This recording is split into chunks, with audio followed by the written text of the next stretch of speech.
For more than 130 years, the Hermitage has been open to the public as a one-of-a-kind destination to explore an important time frame in our country's history.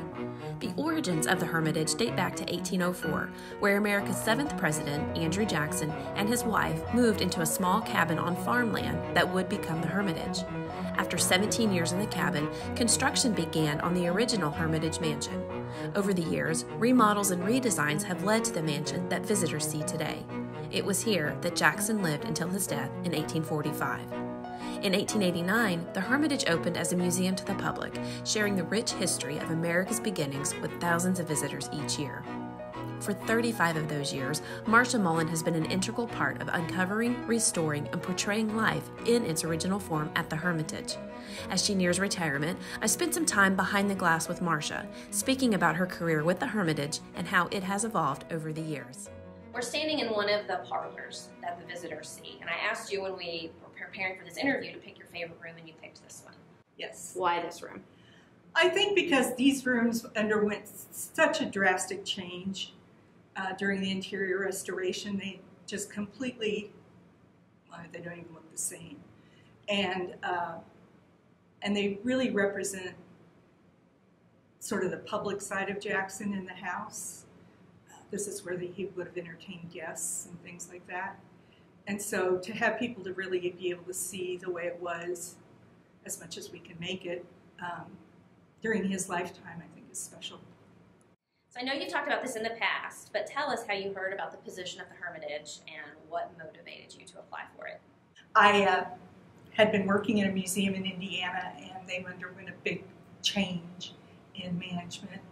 And so I had gotten a temporary job with the Park Service at Mammoth Cave, which is about 90 miles north of here.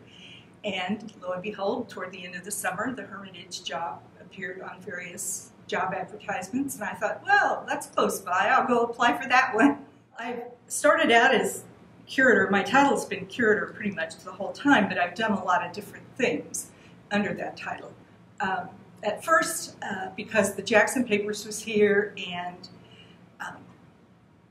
we had a very active research committee, I basically was running the collection, getting it organized and everything for the mansion restoration project. Then as papers left and the research committee kind of retired from the board, I took on more research responsibilities, and that's when we did the mansion interior restoration project. Then I did a lot of other different things. During 2 times when we were without a CEO, I was part of the team managing the site. For a while, I also supervised education and interpretation, which was a lot at the same time. And now I'm basically the curator and in charge of research. And your official title now is? Vice President of Research and Collections. Okay. And Chief Curator. And Chief Curator. You never got rid of that title. No. One of the best kind of job-related memories is when we finished up the mansion restoration and people got to see the house the way it is now for the first time, and it was, so different than it had been. It was exciting.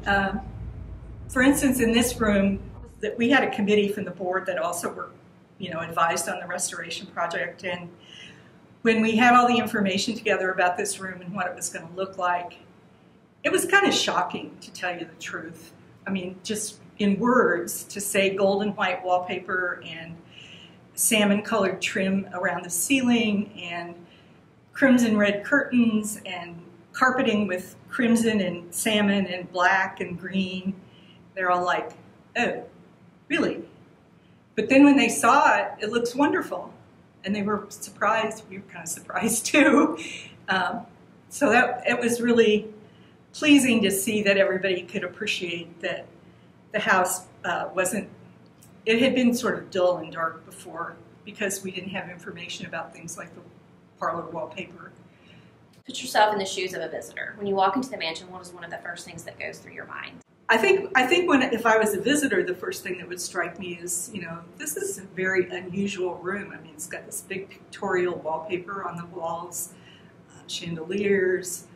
It's just completely different than a house we know today. And it would be very impressive, but that was the way Jackson really wanted it. I mean, it was meant to be impressive. He wanted people to know that he was somebody, and that first glance does that. Has there been anything about Andrew Jackson that you've learned since coming aboard here that surprised you?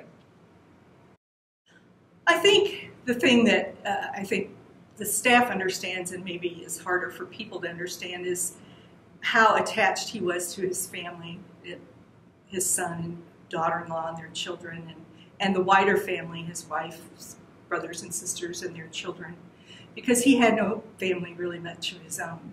I mean, his parents were dead by the time he was 14. Both of his brothers were dead. That family connection was really important to him, and he really kind of nurtured it. And as long as you were on his good side, he did anything in the world for you. But boy, when he got into it with them, he got into it with them. We have hundreds of thousands of artifacts in our collection. What is your favorite? The portrait of Sarah Jackson that's in her bedroom. It was painted by George P.A. Healy when he came to paint Jackson for Louis Philippe, the King of France, right at the end of Jackson's life. And Jackson asked him to paint Sarah too. And it's a very lovely portrait. You know that she's going through a lot at the time that it portrays. You can just tell it on her face. And I really like it. This is Sarah. This is Sarah's portrait? Yes. This is your favorite artifact in our Yes, collection? it is. I think it's a very interesting painting because, you know, she knew Andrew Jackson was either dead or dying, depending on when he painted it, whether it was before Jackson or after. And so she knew life was going to change a lot, and you can really tell it in her face. How old would she have been in this picture? About 42. How long did she live? So 1887. Although Marcia has made endless memories in her 35 years at the Hermitage, when asked what she's most proud of, Marcia says one thing stands out. Met a lot of wonderful people here, both people who work here and people who come to visit. What is something that we as an organization continue to do after you leave? I would really like to see more use made of the archaeology. We spent a lot of time in gathering that information, and right now we don't have a place to exhibit it. It's hard to talk about archaeology when you're either not digging or you're not exhibiting it, so it informs a lot of things that we do. It still informs a lot of things that we do, but it would be nice to let the visitors be able to see more of that. I don't mean that we need to start digging. We have a lot of stuff. To be able to use it in programs and in exhibits, publications or something like that, online, whatever, I think would be really gratifying.